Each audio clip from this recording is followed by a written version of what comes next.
Hello दोस्तों, तू करता वो है जो तू चाहता है, पर होता वो है जो मैं चाहता हूँ। तू कर वो जो मैं चाहता हूँ, तो होगा वो जो तू चाहता है। दोस्तों, जब हम भगवत गीता पढ़ते हैं तो पूरी भगवत गीता में श्री कृष्ण ने अर्जुन को बहुत सारी सलाह दी है, पूरे मानव समाज को बहुत सारी सलाह दी है। और जब हम उन सारी सलाहों का सार निकालते हैं तो यही निकल के आता है कि श्री कृष्ण ने सबसे कहा है कि तू करता वो है जो तू चाहता है, पर होता वो है जो मैं चाहता हूं। यानी तुम्हारे हाथ में कुछ नहीं है, तुम्हारे हाथ में सिर्फ कर्म है। भगवत गीता में ये बार बार कहा है भगवान ने कि तू सिर्फ कर्म का अधिकारी है, फल मेरे हाथ में है। इसलिए तो कि करता वो है जो तू चाहता है, लेकिन होता वो है जो मैं चाहता हूं। यानी हो सकता है हम अपने स्वार्थ के लिए या हम बहुत सारे सपने देखते हैं, मेहनत करते हैं, भागते हैं, बड़े बड़े सपने देखते हैं, अचीव करने की कोशिश करते हैं, लेकिन कोई जरूरी नहीं कि वो सब हासिल हो, क्योंकि होता तो वो है जो वो चाहता है। लेकिन श्री कृष्ण ने जो अगली दो लाइन कही है, अगली दो लाइन कही मतलब भगवत गीता में जो बातें निकल के आती है ये उनका सार ही है कि तू कर वो जो मैं चाहता हूं। यानी अगर तू मेरे बनाए नियमों के अनुसार चलेगा, सही नियत के अनुसार चलेगा, सही गलत को परख के चलेगा, सही रास्ते पर चलेगा, तो फिर होगा वो जो तू चाहता है। तो चलो इस बात को समझते हैं। अगर आप ये जानना चाहते हैं कि कौन सी वो चीज है जो हम करते हैं, कौन से वो काम है जो हम करते हैं पर हमारे काम बनते नहीं है, होता वही है जो ईश्वर चाहता है, और कौन से वो काम है जो ईश्वर चाहता है कि हम करें ताकि वो सारी चीजें हो सके जो कि हम चाहते हैं। भगवत गीता में जो तीन मुख्य सलाह निकल के आती है वो ये है कि कर्तव्य कर्म करना चाहिए, हर एक व्यक्ति को अपने कर्तव्य कर्म करने चाहिए। दूसरा, अकर्म का भागी नहीं बनना चाहिए, यानी आलसी नहीं बैठना है, हमेशा कर्म करते रहना है। और तीसरी बड़ी बात कि हमेशा भगवान को साथ में रखकर काम करना है, भगवान की शरणागति, जब भी कुछ भी करे तो उन कार्यों को भगवान को अर्पित कर देना है। ये तीन मुख्य बातें कहीं ना कहीं भगवान श्री कृष्ण के मुख से निकलती है, पूरी भगवत गीता का सार बनती है। अब सवाल ये उठता है कि कौन से कामों के लिए भगवान ने ये कहा कि तू करता वो है जो तू चाहता है, लेकिन होता वो है जो मैं चाहता हूं। यानी हम कौन से वो काम करते हैं जो वो नहीं चाहते लेकिन हम कर लेते हैं, और फिर इसलिए वो नहीं होता जो कि हम चाहते हैं। और कौन से हमें काम करने चाहिए जो कि वो चाहते हैं, फिर वो सब कुछ हो सकता है जो कि हम चाहते हैं। तो एक एग्जांपल से इसे समझते हैं कि मान लो दो व्यक्ति है, ये एग्जांपल आप जरूर समझिएगा कि दो व्यक्ति है मयंक और सुधीर नाम के। मैं इस एग्जांपल के साथ और भी कुछ कामों की लिस्ट बताऊंगा, लेकिन इस एग्जांपल में मेनली आपको थीम समझ में आ जाएगी कि भगवान कौन से काम की बात कर रहे हैं। तो मयंक और सुधीर अपने बॉस के घर किसी काम से जाते हैं। ये कॉर्पोरेट टेक्नोलॉजी की कंपनी में काम करते हैं, और किसी काम से दोनों मयंक और सुधीर अपने बॉस के यहाँ जाते हैं, उनके फार्म हाउस पर। तो वो लोग देखते हैं कि शानदार फार्म हाउस है, पास में स्विमिंग पूल है, चारों ओर ग्रीनरी है, ऑर्गेनिक खेती हो रही है, और गाड़ी के लिए स्पेस बना है, एसी है, सारी फैसिलिटीज अवेलेबल है।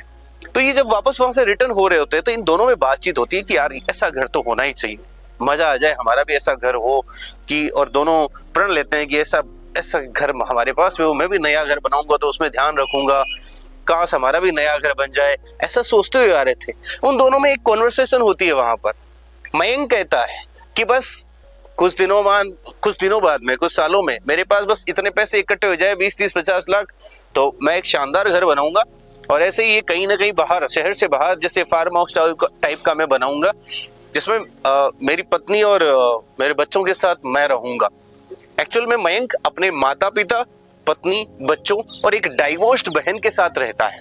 वो सुधीर से कहता है कि बस जब ये घर बन जाएगा तो वो पुराने घर को तो मैं मम्मी पापा और वो बहन को संभला दूंगा, बस उनसे पीछा छुड़ाऊंगा, पत्नी और बच्चों के साथ वहां पे मैं रहूंगा आराम से, और उनको महीने के 5-10 हजार रुपए खर्च वगैरह दे दूंगा, और बस अच्छी सी एक शानदार जिंदगी काटूंगा।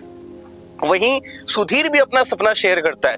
वो कहता है कि यार जब घर बनेगा ना, मेरा वाला भी घर बनेगा ना, और बहुत मजा आएगा, क्योंकि मेरी मम्मी पापा का कब से सपना है। सुधीर भी अपने बच्चों के साथ, अपनी पत्नी के साथ, अपनी मम्मी पापा के साथ रहता है, लेकिन वो अलग बात कहता है। वो कहता है यार मम्मी पापा का कब से सपना है कि हमारा नया घर।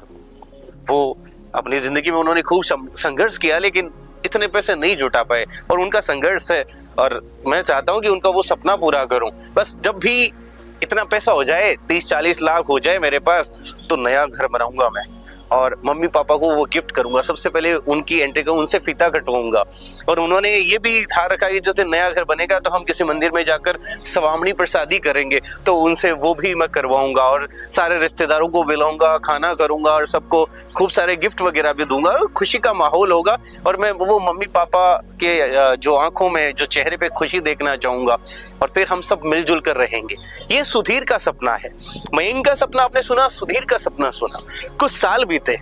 एक दिन मयंक के घर पर सुधीर आता है, और एक कार्ड हाथ में होता है। तो मयंक उसका वेलकम करता है, आओ सुधीर, क्या आज कैसे आना हुआ। तो सुधीर उसको वो कार्ड देता है, कि कहता है कि यार मेरा नया घर बनके तैयार हो गया है, और ये अगले महीने इस तारीख को इसका इनॉग्रेशन है, तो परिवार सहित जरूर पधारना है। अब मयंक को कहीं ना कहीं मन में अच्छा नहीं लगा। बोले अच्छा, इसका घर बन गया। लेकिन मयंक ने खुशी दिखाते हुए कहा अच्छा घर बन गया, कहाँ बनाया है, कब बनाया। बोले नहीं, अभी अभी बन के तैयार हुआ है, और शहर की इस लोकेशन पे ये बना हुआ है। अच्छा, तो पैसे थे क्या तेरे पास, इतने हो गए कैसे, कहाँ से आए। तो उसने कहा कि हाँ 20 लाख तो मेरे पास हो गए थे, 10 लाख मैंने वो दिल्ली वाले ताऊ जी से एक बार उधार लिए हैं, उन्होंने दे दिए, मैं उनको बाद में धीरे धीरे चुकाता रहूंगा, और ऐसे करके। तो बोले प्लॉट कहाँ से आया। प्लॉट तो बोले ऐसे था कि यार मेरे पापा जी के एक दोस्त थे, आज के लगभग 15 साल पहले पापा ने उनको 50,000 रुपए उधार दिए, तो उनको बहुत ज्यादा जरूरत थी, काफी वो चिंता में थे, डिप्रेशन में थे, और वो कुछ अपना काम शुरू करना चाहते थे, भयंकर कर्जे में वो थे। तो उनको एक बार 50,000 की जरूरत थी, तो पापा ने दिए थे, और उन्होंने कहा था कि 6 महीने में वापस मैं रिटर्न कर दूंगा, लेकिन वो नहीं कर पाए। पापा ने 1-2 बार उनसे साल भर बाद में, 1.5 साल बाद में भी मांगे, लेकिन वो नहीं कर पाए। उन्होंने कहा बस मैं जल्द चुका रहा हूँ, मैं कर रहा हूँ कोई ना कोई व्यवस्था। फिर वो एक दिन परिवार के साथ कहीं किसी शहर चले गए, और फिर उनका ज्यादा कॉन्टेक्ट हमसे रहा नहीं। तो पापा ने तो ऐसे सोचा कि चलो कोई ना, दोस्त के वो पैसे काम आए, उसके जिंदगी में कुछ उसको बरकत दे, ये सोच के उन्होंने तो वो भूल गए। अब पता चला कि वो फिर अभी 6 महीने पहले एक दिन हमारे घर पे आए। उन्होंने कहा कि आप पापा से वो जब मिल रहे थे, तो उन्होंने पापा का बहुत बहुत थैंक यू किया, उनको 50,000 हाथ में दिए, और साथ में एक प्लॉट के कागज उन्होंने हाथ में दिए। या से मैं ये प्लॉट, क्योंकि वो होटल का बिजनेस के व्यापारी बन चुके हैं, कई होटल्स उनकी हैं, और इस शहर में भी वो होटल के लिए जमीन देख रहे थे।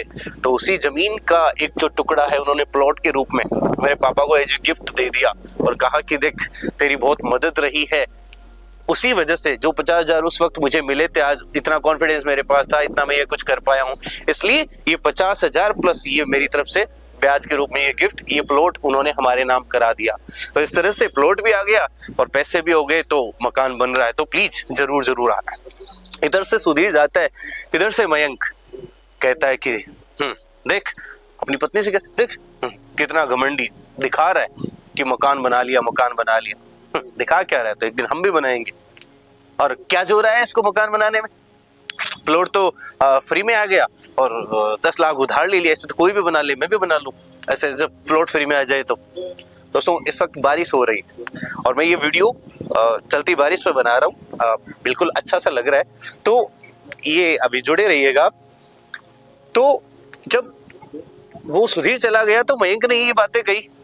अब मयंक से अभी भी नहीं रहा गया, वो अंदर गया, और मम्मी पापा को भी ये कहानी बताई कि देखो उनके पापा के दोस्त इस वजह से वो प्लॉट फ्री में दे गए, आपने भी अगर जिंदगी में कुछ सेविंग की होती तो आज काम आती, आज नया घर बन गया होता, ऐसे ही कोई प्लॉट होता तो आज मदद हो जाती, मैं कुछ कर लेता, लेकिन कुछ नहीं हुआ, आपने कुछ सेविंग नहीं की, पूरी जिंदगी ऐसे निकाल दी, आज इसलिए मुझे संघर्ष करना पड़ रहा है। उनको कुछ बातें सुनाई, और मयंक के लिए भी जलन हो, और सुधीर के लिए भी बार बार जलन हो रही थी कि उसका घर बन रहा है, इतनी जल्दी कैसे बढ़ सकता है, ऐसे इस तरह से चल रहा था। अब आपको क्या लगता है, कि मयंक का आने वाले 5-10 सालों में भी मकान बन पाएगा जैसे कि सुधीर का बन गया। आज के जो 5-7 साल पहले जब ये बॉस का घर विजिट करके आए थे, उस वक्त इनकी कॉन्वर्सेशन याद है ना आपको? सुधीर ने कहा था कि मैं मम्मी पापा का सपना पूरा करूंगा, वही मयंक ने कहा था कि मैं उनको उसी पुराने घर में छोड़ूंगा और फिर नए में शिफ्ट हो जाऊंगा। और आज ये 5-7 साल आगे की सुधीर का घर बन रहा है, खुशी का माहौल है। इधर मयंक आज भी ईर्ष्या में, द्वेष में और पीछे से उसकी बुराइयां कर रहा है कि क्या जो रहा है उसको, तो और इधर मम्मी पापा को बातें सुना रहा है। तो ये घटना, ये एग्जाम्पल ये बताता है, यहाँ पे देखो ईश्वर कह रहा है कि तू कर वो जो मैं चाहता हूं, यानी तेरे कर्तव्य कर्म है, तेरे अपनों के लिए जो तेरी सेवा हाथ लगी है, मम्मी पापा के लिए, अपने परिवार के लिए, दोस्तों के लिए, वो ईमानदारी से कर, उनके लिए जीना सीख, उनके लिए कुछ करना सीख, उनके लिए सम्मान दिखा, प्यार दिखा। वो ये नहीं दिखा पा रहा है मयंक, बल्कि उन पर आरोप लगा रहा है, उन पर उनको सुना रहा है। वहीं जो सुधीर है वो उनके लिए जी रहा है, उनकी खुशी के लिए जी रहा है, उनको प्यार के लिए जी रहा है। यानी वो भगवान की इस बात की ओर चल रहा है कि तू कर वो जो मैं चाहता हूं, फिर होगा वो जो तू चाहता है। और इधर मयंक अपने स्वार्थ में वो चाहता है कि सब कुछ मेरे लिए हो जाए, बस मैं, मेरी फैमिली, मेरे बेटे को खुशी मिलनी चाहिए, माँ बाप चाहे भाड़ में। ऐसे ही लोग बात बात में सोचते हैं कि कुछ भी करना पड़े, चाहे बस मुझे और मेरे परिवार को खुशी मिलनी चाहिए, कुछ भी करना पड़े बस पैसे आ जाए, ठीक है। तो ये सारी चीजें हैं जो भगवान कहते हैं कि नहीं करनी है। ये अगर तू करता रहेगा तो स्वार्थ के वशीभूत होके चलता रहेगा, तो वो नहीं होगा जो तू चाहता है। तो वो कर, तू सब में मुझको देख, तू मन में मुझको रख, और जब तू मन में मुझको रखेगा, स्वार्थ छोड़ के काम करेगा, सबके लिए सोच के काम करेगा, अपना कर्तव्य कर्म ठीक समय पर पूरा करेगा, अकर्म की नहीं सोचेगा, यानी घर में बैठने की नहीं सोचेगा, कर्म करने की सोचेगा, और कर्तव्य कर्म करते हुए सोचेगा, मेरा स्मरण करेगा, मुझे ध्यान में रखेगा, अपने कर्म को समर्पित कर देगा। और जब कुछ भी कर रहा होगा उस वक्त ये माइंड में तेरे रहना चाहिए कि मैं देख रहा हूं। इसलिए जब तुझे ये पता होगा ना कि मैं देख रहा हूं, तो तू चीटिंग नहीं करेगा, तू, तेरे पे स्वार्थ हावी नहीं होगा, तो किसी दूसरे का बुरा नहीं करेगा, तू दूसरे से मन ही मन जलेगा नहीं, उसका बुरा नहीं सोचेगा, और अपने दम पर ईमानदारी से सबके लिए अच्छी भावनाएं रखते हुए, सबको प्यार लुटाते हुए कर्म करेगा। तो ये कहानी, ये घटना हमें यही सिखाती है, भगवत गीता का वही मैसेज देती है कि हमेशा जिंदगी में हमें सही तरीके से चलना है, सही नियमों से चलना है, ईश्वर को ध्यान में रखना है, अपनों के प्रति प्यार रखना है, सबके प्रति अच्छी भावना रखनी है, सही कर्म करना है, सही तरीके से कर्म करना है। तो वो सारे सपने अपने आप साकार हो जाते हैं जो हम देखते हैं, जो हम चाहते हैं। लेकिन हम हर जगह बेईमानी करते हैं, हम हर जगह चीटिंग करने की सोचते हैं, बुरी भावनाएं रखते हैं, या फिर बस सबको साइड हटाने की सोचते हैं, सिर्फ स्वार्थ की ओर आगे बढ़ते हैं। तो वो ऊपर वाला सब देखता है, वो यही कहता है कि तू कर वो जो तू चाहता है, लेकिन क्या होगा तो वही ना जो मैं चाहता हूँ। तो कभी सपने साकार नहीं हो पाते, और इन केस गलती से हो भी गए, कुछ मकान बन गए, गाड़ियां आ गई, या 4 जगह थोड़ी सफलता मिल गई, सुकून नहीं मिलेगा। तो याद रखना हमेशा कि करना वही है जो वो चाहता है, फिर वो जरूर होगा जो हम चाहते हैं। अगर ये कंटेंट आपको पसंद आया तो प्लीज वीडियो को लाइक कीजिएगा, अपने सजेशंस कमेंट बॉक्स में जरूर लिखिएगा। चैनल को अभी तक सब्सक्राइब नहीं किया तो प्लीज चैनल को सब्सक्राइब करना, ताकि ऐसे ही हम कनेक्ट रह सके। देखो मैं तो फिलहाल बारिश में वीडियो बना रहा हूँ, चल रही है बारिश है, लेकिन मेरे कंटेंट ध्यान में आया, बना, और बनते ही शेयर करना है, तो बस चलती बारिश में भी चल रहा है। Okay friends, thank you.